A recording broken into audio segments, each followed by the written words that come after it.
നമ്മളിവിടെ ഒത്തുചേരുന്നതിന് അല്പം മണിക്കൂറുകൾക്ക് പുറകിൽ രാജ്യതലസ്ഥാനം എല്ലാ മാധ്യമങ്ങളും ഇന്ന് വാർത്തയാണ്. ഇപ്പോൾ ഏതാണ്ട് 7 മണി മുതൽ 10 മണി വരെ നീണ്ടു നിൽക്കുന്ന ആഗോള ഇന്ത്യൻ മാധ്യമങ്ങളിലാകെ ചർച്ച രാജ്യതലസ്ഥാനത്തെ തെരഞ്ഞെടുപ്പ് റിസൾട്ടാണ്. സൂക്ഷ്മതയുള്ള വിശദാംശങ്ങളിലേക്ക് പോകാൻ വേണ്ടിയിട്ടില്ല. 1998 വായിച്ചിറങ്ങിയതിന്റെ ഓർമ്മ ശരിയെങ്കിൽ 1998 27 ആണ്ടുകൾക്ക് ശേഷം ഇന്ത്യൻ തലസ്ഥാന നഗരിയുടെ ചരിത്രത്തിൽ ആദ്യമായി സംഘപരിവാരം അധികാരത്തിൽ വന്നിരിക്കുന്നു. നമ്മൾ ആഹ്ലാദചിത്തരല്ല, നമ്മൾക്കതിൽ രാഷ്ട്രീയ നിരാശയുണ്ട്. RSSന്റെ വളർച്ചയിലും രാജ്യതലസ്ഥാനത്ത് കോൺഗ്രസിനും മതനിരപേക്ഷ മുന്നണിയുടെ രാജ്യതലസ്ഥാനത്തെ ഒന്നാമത്തെ പ്രതീകമായ ആം ആദ്മി പാർട്ടിയുടെ പരാജയത്തിലും നമുക്ക് രാഷ്ട്രീയമായ നിരാശയുണ്ട്, ജാഗ്രതയുണ്ട്, പ്രതിഷേധമുണ്ട്. BJPയുടെ വിജയത്തിൽ നമുക്ക് അങ്ങേയറ്റം നിറഞ്ഞ വിയോജിപ്പുമുണ്ട്. പക്ഷേ കോൺഗ്രസ് പരാജയപ്പെട്ടു, ആം ആദ്മി പാർട്ടി പരാജയപ്പെട്ടു, അതിൽ ആഹ്ലാദിക്കുന്നുണ്ട്. നമ്മൾ മുമ്പൊരിക്കൽ നമ്മൾ ത്രിപുരയിൽ പരാജയപ്പെട്ടിരുന്നു അല്പ വർഷങ്ങൾക്ക് പുറകിൽ. എന്തായിരുന്നു മലപ്പുറത്തും കേരളത്തിലും പ്രതികരണം? ലീഗും കോൺഗ്രസും ആഹ്ലാദ ചിത്തരായി. നിങ്ങൾ തീർന്നു, ത്രിപുരയിൽ തോറ്റിരിക്കുന്നു, ജയിച്ചത് BJP ആണ്. 32% വോട്ടുണ്ടായിരുന്ന കോൺഗ്രസ് ഒരൊറ്റ രാത്രിയിൽ ഇട്ടുവെടുത്തപ്പോൾ 2% മാത്രം വോട്ടുള്ള പാർട്ടിയായി ത്രിപുരയിൽ മാറി. എങ്ങോട്ടേക്കാ വോട്ട് പോയത്? ഇപ്പോഴും പ്രതിപക്ഷ നേതൃസ്ഥാനം അലങ്കരിക്കുന്ന ത്രിപുരയിലെ പാർട്ടിയുടെ പേര് CPIM ആണ്. വോട്ട് പോയത് എങ്ങോട്ടേക്കാണ്? 32-ൽ നിന്ന് 2-ലേക്ക് കോൺഗ്രസ് ചുരുങ്ങിയപ്പോൾ 2 കഴിച്ചുള്ള 30% പോയത് RSSലേക്കാണ്. തൃശ്ശൂർ ആവർത്തിച്ചു അല്പ വർഷങ്ങൾക്ക് പുറകിൽ ത്രിപുരയിൽ. ഇന്ന് ഡൽഹിയിൽ എന്താ സംഭവിച്ചത്? ഇന്ത്യ കൂട്ടായ്മ രൂപീകരിക്കപ്പെട്ടിരുന്നു.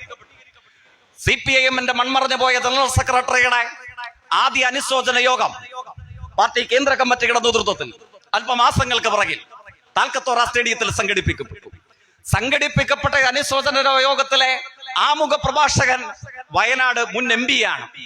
LOP, ലീഡർ ഓഫ് ഒപ്പോസിഷൻ എന്ന് വിളിക്കാൻ കഴിയുന്ന ഇന്ത്യയുടെ പ്രതിപക്ഷ നേതാവാണ്. കോൺഗ്രസിന്റെ സമുന്നത നേതാവായ ശ്രീ രാഹുൽ ഗാന്ധിയാണ്. എന്തായിരുന്നു അദ്ദേഹത്തിന്റെ പ്രഭാഷണത്തിലെ 2 വരി? കേരളത്തിൽ മനോരമയതിനെ സംബന്ധിച്ച് വിശദീകരിക്കില്ല, മാതൃഭൂമി പറയില്ല. നമ്മുടെ നാട്ടിൽ ഇടതുപക്ഷ രാഷ്ട്രീയത്തിന് ചരമക്കുറപ്പ് വ്യവസായം നടത്താൻ മത്സരിക്കുന്ന കേരളീയ ദൃശ്യമാധ്യമങ്ങളുടെ ഒരു പ്രചാരകനും ഒരു പ്രവർത്തകനും അതിനെ സംബന്ധിച്ച് നമ്മളോട് പറയില്ല. ഏതാണ്ട് 17 മിനിറ്റ് ദൈർഘ്യമുണ്ടായിരുന്ന പ്രഭാഷണത്തിന്റെ പ്രസക്തമായ ഒരു ഘട്ടത്തിൽ ഇന്ത്യയുടെ പ്രതിപക്ഷ നേതാവ് വയനാട് മുൻ MP പറയുന്നു, ഞങ്ങൾക്ക് മുമ്പിൽ പാലമെന്നതുപോലെ പ്രവർത്തിച്ചിരുന്ന ഒരു വ്യക്തിയും ഒരു ആശയധാരയും ഉണ്ടായിരുന്നു ഈ കൂട്ടായ്മ സാധ്യമാകുവാൻ. തെരഞ്ഞെടുപ്പ് നിങ്ങളുടെ ഓർമ്മയിലുണ്ട്. അല്പമാസങ്ങൾക്ക് പുറകിലായിരുന്നു 2024 പാർലമെന്റ് തെരഞ്ഞെടുപ്പ്. എന്തായിരുന്നു ഇന്ത്യൻ പൊതുബോധം? RSS അപ്രതിരോധ്യരാണ്, സംഘപരിവാരം അജയ്യരാണ്. ഇന്ത്യൻ രാഷ്ട്രീയത്തിൽ RSSനെ അവരുടെ 400 സീറ്റ് എന്ന ഇന്ത്യൻ പ്രധാനമന്ത്രിയുടെ പ്രഖ്യാപനത്തെ, ആ വളർച്ചയെ തടയാൻ ഇന്ത്യൻ മതനിരപേക്ഷ രാഷ്ട്രീയ ശക്തികൾ അപ്രസക്തരാണ്, അശക്തരാണ്.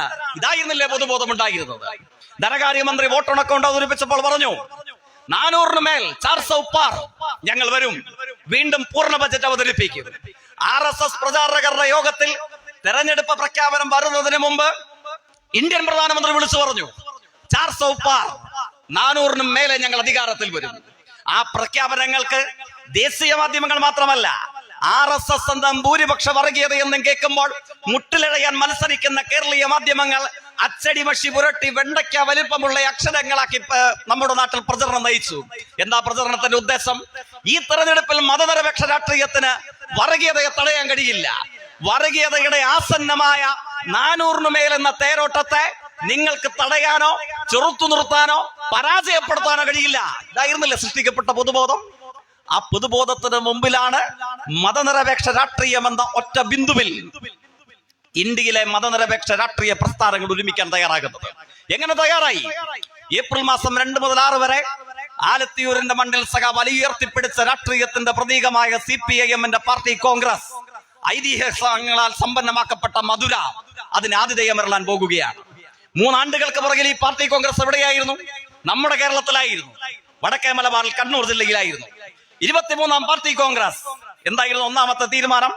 3 വർഷം കൃത്യത പൂർത്തീകരിക്കപ്പെടാൻ പോകുന്നു. 3 ആണ്ടുകൾക്ക് പുറകിൽ ഇന്ത്യൻ ഇടതുപക്ഷ രാഷ്ട്രീയത്തിന്റെ സമര യൗവനം കണ്ണൂർ ജില്ലയിൽ ഒത്തുചേർന്നപ്പോൾ ഒന്നാമത്തെ തീരുമാനം എന്താണ്? ത്രിപുരയിൽ അധികാരത്തിൽ വരണം, ബംഗാളിൽ അധികാരത്തിൽ വരണം, നഷ്ടപ്പെട്ട ഇടങ്ങളിൽ ഭരണം വീണ്ടെടുക്കണം. ഇതായിരുന്നോ? അതല്ല.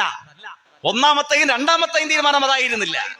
പാർട്ടി കോൺഗ്രസ് രൂപം നൽകിയ സവിസ്തരമായ ചർച്ചകൾക്ക് ശേഷം പ്രഖ്യാപിതമാക്കപ്പെട്ട സമീപനങ്ങളിൽ ഏറ്റവും ആദ്യത്തേതും പരമപ്രാധാന്യത്തോടുകൂടെ പ്രഖ്യാപിച്ചതുമായത് എന്തായിരുന്നു? രാജ്യമെമ്പാടും സംസ്ഥാനങ്ങളെ ഘടകങ്ങളാക്കി വർഗീയതക്കെതിരെ മതനിരപേക്ഷ വോട്ടുകളെ ഏകോപിപ്പിക്കാൻ കഴിയുന്ന മതനിരപേക്ഷ മുന്നണി സംസ്ഥാന അടിസ്ഥാനത്തിൽ സംസ്ഥാനങ്ങളെ യൂണിറ്റുകളായി കണ്ട് രൂപീകരിക്കണമെന്നുള്ളതായിരുന്നു. ആ പ്രഖ്യാപനത്തിന്റെ കൂടെ സൃഷ്ടിയാണ് ഇന്ത്യ എന്ന കൂട്ടായ്മ. അപ്പൊ ചിലര് ചോദിക്കും, നമ്മുടെ നാട്ടിൽ ലീഗും കോൺഗ്രസും ഒക്കെ പ്രസംഗിക്കുന്നത് പോലെ നിങ്ങൾ ആലത്തിയൂരും കേരളത്തിലും ഒക്കെയല്ലേ ഉള്ളൂ, ഇവിടം വിട്ടാ നിങ്ങളുണ്ടോ? ഇന്ത്യൻ രാഷ്ട്രീയത്തിൽ വർഗീയതയെ തോൽപ്പിക്കാൻ CPIM എന്താണ് പ്രസക്തി? അതാണല്ലോ ലാസ്റ്റ് ബസ് അല്ലേ? 2019 മുതൽ ലീഗിന്റെ നേതാവ് പ്രസംഗിക്കാറുണ്ട്. ലാസ്റ്റ് ബസ്സാണ് വർഗീയതയെ തുരുത്താൻ, ഫാസിസത്തെ പ്രതിരോധിക്കാൻ. CPIM എന്ത് പ്രസക്തി? ഇന്ത്യയിൽ വർഗീയതയെ ചെറുത്തു തോൽപ്പിക്കുന്നതിൽ ഇടതുപക്ഷത്തിന് എന്താണ് പ്രത്യേകത? പരിഹാസത്തോടുകൂടെ എത്രയോ തവണ ഈ ചോദ്യം കോൺഗ്രസും ലീഗും ഉന്നയിച്ചിട്ടുണ്ട്. എന്താണ് പ്രത്യേകത? പ്രത്യേകത നമ്മൾ മാത്രം വിശദീകരിക്കുന്നതല്ല. പ്രത്യേകത സഖാവ് സീതാറാം യെച്ചൂരിയുടെ അനുശോചന യോഗത്തിൽ ലീഗിന്റെ പിന്തുണയോടുകൂടെ ഇവിടെ നിന്ന് തെരഞ്ഞെടുക്കപ്പെട്ടു പോയ ഇപ്പോഴത്തെ ഇന്ത്യയുടെ പ്രതിപക്ഷ നേതാവ് ആ 17 മിനിറ്റ് നീണ്ടു നിൽക്കുന്ന അനുസ്മരണ പ്രഭാഷണത്തിന്റെ പ്രസക്തമായ ഘട്ടത്തിൽ പറയുന്നു, ഞങ്ങൾക്ക് പ്രതിസന്ധി ഉണ്ടായിരുന്നു, ഞങ്ങൾക്ക് പ്രതിബന്ധങ്ങൾ ഉണ്ടായിരുന്നു. വർഗീയതയ്ക്കെതിരെ ഒരു മുന്നണിയെ, ഒരു കൂട്ടായ്മയെ കെട്ടിപ്പടുക്കുന്നതിൽ ഞങ്ങൾക്ക് പ്രതിസന്ധിയും പ്രയാസവും പ്രതിബന്ധങ്ങളും ഉണ്ടായിരുന്നു. ഞങ്ങളുടെ പ്രതിസന്ധികൾക്ക് മുമ്പിൽ ബീഹാറിൽ പോയി വർഗീയ വിരുദ്ധ രാഷ്ട്രീയത്തിന്റെ ഭാഗമായി BJPയുമായി ഇതുവരെ ചെങ്ങാത്തം കൂടാത്ത ഇന്ത്യൻ രാഷ്ട്രീയത്തിൽ ഇടതുപക്ഷം ഒഴികെയുള്ള ഏക പാർട്ടി ലാലു പ്രസാദ് യാദവ് ജയിലിലായിരുന്നു. എന്താണ് പ്രതിപക്ഷ നേതാവ് പറയുന്നത്? ബീഹാറിൽ ചെന്ന് ലാലു പ്രസാദ് യാദവുമായി ജയിലിൽ വെച്ച് ഹിന്ദി ഭാഷയിൽ സംസാരിച്ചുകൊണ്ട് ബീഹാറിൽ രൂപീകരിക്കേണ്ട വർഗീയ വിരുദ്ധ മുന്നണിയെ സംബന്ധിച്ച്, സീറ്റ് സമവാക്യത്തെ സംബന്ധിച്ച് തീർപ്പിലേക്ക് എത്തുന്നു. തമിഴ്നാട്ടിൽ വരുന്നു മുത്തുവേൽ കരുണാനിധി സ്റ്റാലിൻ, DMKയുടെ നേതാവ്, തമിഴ്നാടിന്റെ മുഖ്യമന്ത്രി. തമിഴ്നാട്ടിൽ രൂപീകരിക്കേണ്ട ആ സംഘപരിവാർ വിരുദ്ധ മതനിരപേക്ഷ മുന്നണിയുടെ സമവാക്യത്തെ സംബന്ധിച്ച സമവായത്തിലേക്ക് എത്തുന്നു. പശ്ചിമ ബംഗാളിൽ ചെല്ലുന്നു. ഇടതുവശത്ത് അധീർ രഞ്ജൻ ചൗധരി, ഇന്ത്യൻ പാർലമെന്റിൽ കോൺഗ്രസിന്റെ നേതാവ്, പശ്ചിമ ബംഗാളിലെ പ്രദേശ് കോൺഗ്രസ് കമ്മിറ്റിയുടെ പ്രസിഡന്റ്. വലതുവശത്ത് മുഹമ്മദ് സലീം, CPIMന്റെ സംസ്ഥാന സെക്രട്ടറി. ഇടതുവശത്ത് അധീർ രഞ്ജൻ ചൗധരിയും വലതുവശത്ത് മുഹമ്മദ് സലീമിനെയും ഇരുത്തി ബംഗളയിൽ സംസാരിച്ച് പശ്ചിമ ബംഗാളിൽ രൂപീകരിക്കേണ്ട മതനിരപേക്ഷ മുന്നണിയുടെ സമവാക്യത്തെ സംബന്ധിച്ചുള്ള സമവായത്തിലേക്ക് എത്തുന്നു. ഡൽഹിയിൽ വരുന്നു.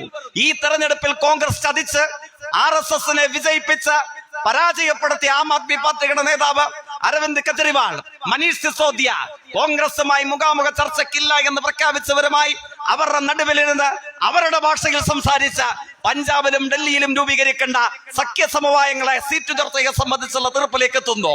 തമിഴ്നാട്ടിൽ ചെല്ലുന്നു, ആന്ധ്രയിൽ ചെല്ലുന്നു, തെലങ്കാനയിൽ ചെല്ലുന്നു, ബീഹാറിൽ ചെല്ലുന്നു, പശ്ചിമ ബംഗാളിൽ ചെല്ലുന്നു, ന്യൂഡൽഹിയിൽ ചെല്ലുന്നു. ഞങ്ങളുമായി മുഖാമുഖം സംസാരിക്കാൻ തയ്യാറാകാതിരുന്ന ഇന്ത്യയിലെ വിവിധ രാഷ്ട്രീയ പ്രസ്ഥാനങ്ങളുടെ മുമ്പിൽ, ഞങ്ങൾക്ക് മുമ്പിൽ വർഗീയ വിരുദ്ധ കൂട്ടായ്മയെ രൂപീകരിക്കാൻ ഒരു പാലമെന്നതുപോലെ പ്രവർത്തിച്ച നേതാവുണ്ട്. ആ നേതാവിന്റെ പേരാണ് സഖാവ് സീതാറാം യെച്ചൂരി എന്ന് ഇന്ത്യൻ പ്രതിപക്ഷ നേതാവ് അദ്ദേഹത്തിന്റെ അനുശോചന യോഗത്തിൽ പറഞ്ഞു. സമ്മതിക്കുവോ? ഇവിടെയുള്ള ആലത്തിയൂർ പഞ്ചായത്ത് വിട്ടാൽ ഇടതുപക്ഷത്തിന് പ്രസക്തിയുണ്ടോ? അതാണ് ചോദ്യം. കേരളം വിട്ടാൽ ഈ അനുഭവങ്ങളിലൂടെയാണ് പാർലമെന്റ് തെരഞ്ഞെടുപ്പ് കടന്നുപോയത്. പക്ഷെ ഐക്യത്തെ ശിഥിലീകരിച്ചില്ല. അതിനുശേഷം നടന്ന നിയമസഭാ തെരഞ്ഞെടുപ്പ് നിങ്ങൾ പരിശോധിക്ക്. ഹരിയാന, ഡൽഹി ഉണ്ടായ അനുഭവം എന്താണ്? ആ മുന്നണിയും ആ കൂട്ടായ്മയും സൃഷ്ടിച്ച സമവാക്യത്തിന്റെ മതനിരപേക്ഷപൂർണമായ അന്തസ്സിനെ കെടുത്തി. ആര് കെടുത്തി? അരവിന്ദ് കെജ്രിവാൾ. എനിക്ക് ഏറ്റവും ഒടുവിൽ ലഭിച്ച വിവരപ്രകാരമാണെങ്കിൽ പരാജയപ്പെട്ട വോട്ടിന്റെ ശതമാന എണ്ണം എന്ന് പറയുന്നത് 1806 അവിടെ 1806 വോട്ടിന് വിജയിച്ചത് BJPയുടെ നേതാവാണ്. പശ്ചിമ ബംഗാളിൽ നിന്നുള്ള പഴയ MP ആണ് അദ്ദേഹം. അവിടുത്തെ കോൺഗ്രസ് നേതാവ് നേടിയെടുത്ത വോട്ടിന്റെ ശതമാനം എത്രയാണ്? ചെറിയ കോൺഗ്രസ് നേതാവല്ല. ന്യൂഡൽഹിയിലെ തെരഞ്ഞെടുപ്പിൽ കോൺഗ്രസിനെ നയിച്ച വയനാട് മുൻ MPയും ഇന്ത്യൻ പ്രതിപക്ഷ നേതാവിന്റെയും ഇടം വലം ചേർന്ന് ന്യൂഡൽഹിയിൽ RSSനെ വിജയിപ്പിച്ചതിന്റെ കൊട്ടേഷൻ അത് അദ്ദേഹമായിരുന്നു. ആരായിരുന്നു? നമുക്ക് പരിചയമുണ്ട്. നമ്മുടെ മുൻ ഗവർണർ. ആരാണ് മുൻ ഗവർണർ? ഡൽഹി മുഖ്യമന്ത്രി സ്ഥാനത്ത് നിന്ന് ഏതാണ്ട് 10 പതിറ്റാണ്ടുകൾക്ക് പുറകിൽ കോൺഗ്രസ് തുടച്ചു നീക്കപ്പെട്ടപ്പോൾ അവിടെ നിന്നും നേരെ ഇവിടെ വന്ന് ഗവർണറായ മാന്യ അദ്ദേഹമാണ്. ആദരണീയായ ഷീല ദീക്ഷിത് അവരുടെ മകനാണ് ഡൽഹി കോൺഗ്രസിന് നേതൃത്വം നൽകിയത്. അദ്ദേഹമാണ് അരവിന്ദ് കെജ്രിവാളിനെതിരെ മത്സരിച്ചത്. അദ്ദേഹത്തിന് ലഭിച്ച വോട്ട് എത്രയാണ്? ഏറ്റവും ഒടുവിലത്തെ കണക്ക് പ്രകാരം ശരിയെങ്കിൽ 3506 BJP ജയിച്ചത് എത്ര വോട്ടിനാണ്? 1802 വോട്ടിനാണ് BJP ജയിച്ചത്. കോൺഗ്രസ് നൽകിയ സംഭാവന എന്താണ്? ഡൽഹി മുഖ്യമന്ത്രിയെ തോൽപ്പിച്ചു. RSSനെതിരെ ഒരു വർഷക്കാലത്തോളം സമീപനം സ്വീകരിച്ചു എന്നുള്ളത് കൊണ്ട് ഗോൾവാൾക്കറുടെ മുന്നിൽ മുട്ടുവളയ്ക്കാൻ, നിലവിളക്ക് കൊളുത്താൻ, ജന്മവാർഷികം ഉദ്ഘാടനം ചെയ്യാൻ പോകാത്തത് കൊണ്ട് ഒരു വർഷക്കാലത്തോളം ഇന്ത്യയിൽ RSS വിരുദ്ധ രാഷ്ട്രീയത്തിന്റെ ഭാഗമായി തടവിൽ കഴിയേണ്ട വന്ന മുഖ്യമന്ത്രിയെ ഇന്ന് തോൽപ്പിച്ച് BJPയെ 1806 വോട്ടിന് വിജയിപ്പിച്ച് ഡൽഹി ഭരിക്കാൻ വർഗീയതയ്ക്ക് 25 വർഷങ്ങൾക്ക് ശേഷം കളമൊരുക്കിയത് ഈ കോൺഗ്രസ് അല്ലേ? എന്നിട്ടും നമ്മുടെ ഒരു പ്രത്യേകത എന്താണ്? കേരളത്തിൽ വന്നുകൊണ്ട് നമ്മുടെ ഒരു സുരക്ഷിതമെന്ന് താരതമ്യേന പറയാൻ കഴിയുന്ന ഒരു എക്കോസിസ്റ്റം ഉണ്ടല്ലോ. ഈ പ്രൗഢോജ്വലമായ മതനിരപേക്ഷ രാഷ്ട്രീയമെന്ന് നമ്മൾ പലപ്പോഴും പ്രസംഗിക്കാറുള്ള കേരളം അവിടെ വന്നിട്ട് എന്ത് പറയും? ലാസ്റ്റ് ബസ്സാണ്, ഇപ്പൊ പിടിച്ചോണം. ഈ കോൺഗ്രസ് എന്ന് രാജ്യത്ത് നിന്ന് തുടച്ചു നീക്കപ്പെടുന്നോ അന്നേ സംഘപരിവാരം നമ്മുടെ നാട്ടിൽ നിന്ന് മാറും. കാരണം എന്താണ്? ഏതു കാലയളവ് നിങ്ങൾ പരിശോധിച്ച് നോക്കിക്കൊള്ളു. RSS ഒന്ന് തളരുമ്പോൾ ഈ ഡൽഹിയിൽ RSSന് തളർച്ച ഉണ്ടായതായിരുന്നു. ഡൽഹിയോട് ചേർന്ന് കിടക്കുന്ന ഡൽഹി ചെറിയ സംസ്ഥാനമാണ്, 70 നിയമസഭാ മണ്ഡലങ്ങൾ.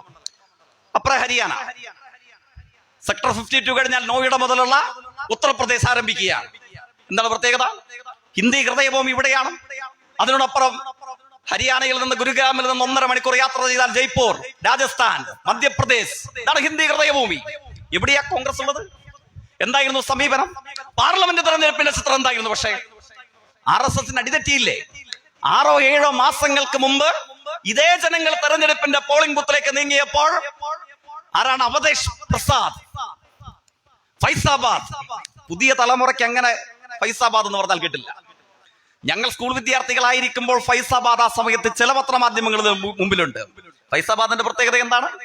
ബിക്കാപൂർ, മിക്കാപൂർ, അയോധ്യ എന്ന് തുടങ്ങുന്ന 5 നിയമസഭാ മണ്ഡലങ്ങൾ ഉൾക്കൊള്ളുന്ന പാർലമെന്റ് മണ്ഡലത്തിന്റെ പേരാണ് ഫൈസാബാദ്.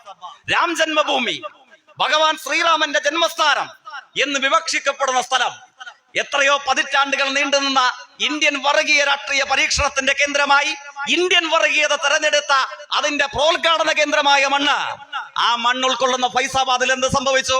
കല്യാൺ സിംഗ് ആയിരക്കണക്കിന് 10,000കണക്കിന് വോട്ടുകളുടെ ഭൂരിപക്ഷത്തോടുകൂടെ ഇന്ത്യൻ പാർലമെന്റിലേക്ക് ജൈത്രയാത്ര നടത്തിയിരുന്ന അയോധ്യ ഉൾക്കൊള്ളുന്ന പാർലമെന്റ് മണ്ഡലത്തിലെ MP ആണ് കല്യാൺ സിംഗ്.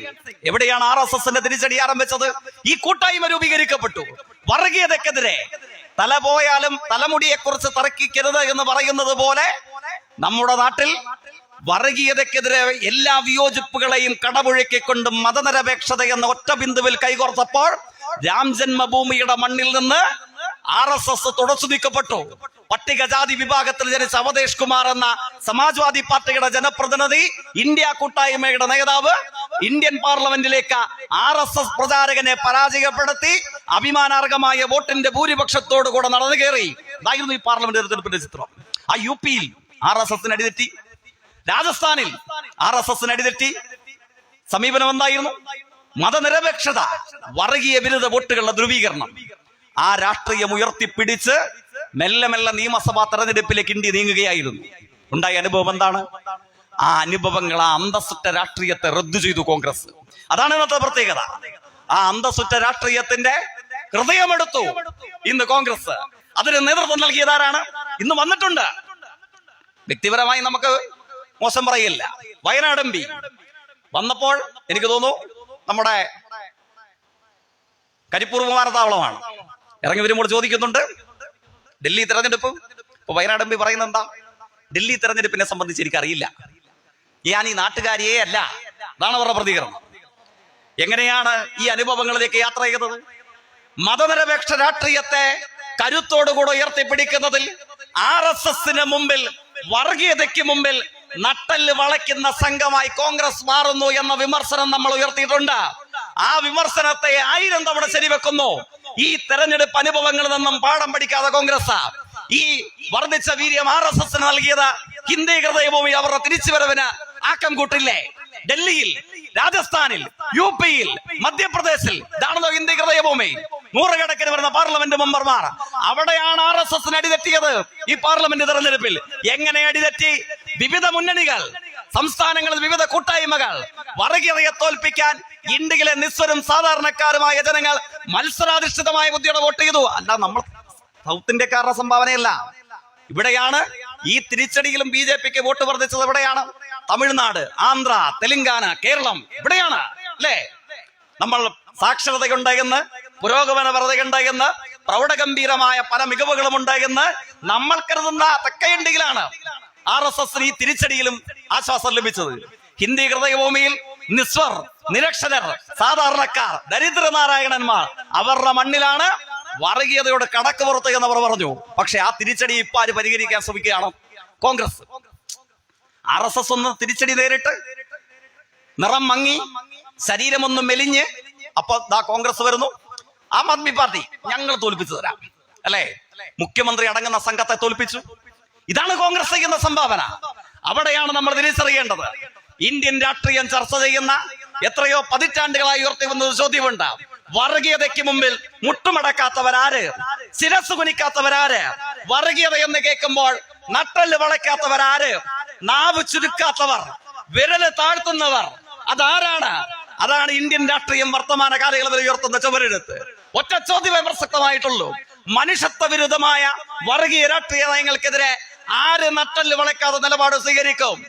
ആര് ശിരസുയർത്തി നിന്ന് വർഗീയതയ്ക്ക് ഇവിടെ സ്ഥാനമില്ല? മതനിരപേക്ഷ രാഷ്ട്രീയത്തിന്റെ കൊടിക്കൂറ നിശ്ചയദാർഢ്യത്തോടുകൂടെ ഞങ്ങൾ ഉയർത്തുമെന്ന് ആര് പ്രഖ്യാപിക്കും? ആ ചോദ്യം മാത്രമാണ് ഇന്ത്യൻ രാഷ്ട്രീയത്തിൽ ഏറ്റവും പ്രസക്തജനകമായിട്ടുള്ളത്. അവിടെ ഡൽഹി പറയുന്ന അനുഭവം എന്താ? ആ കോൺഗ്രസ് ഉള്ളിടത്തോളം കാലം ഇന്ത്യയിൽ RSSന് വളർച്ച കൊടുക്കാൻ തങ്ങൾ എല്ലാ വെള്ളവും വളവും ഒഴിച്ചു കൊടുക്കും. ഇതാണ് ഡൽഹി നൽകുന്ന സന്ദേശം. മതനിരപേക്ഷ രാഷ്ട്രീയം ഉയർത്തിപ്പിടിക്കുന്ന ലോകമെമ്പാടുമുള്ള മുഴുവൻ മനുഷ്യന്മാർക്കും, മലയാളികൾക്ക് മാത്രമല്ല, ഇത് ചില സന്ദേശങ്ങൾ നൽകുന്നുണ്ട്.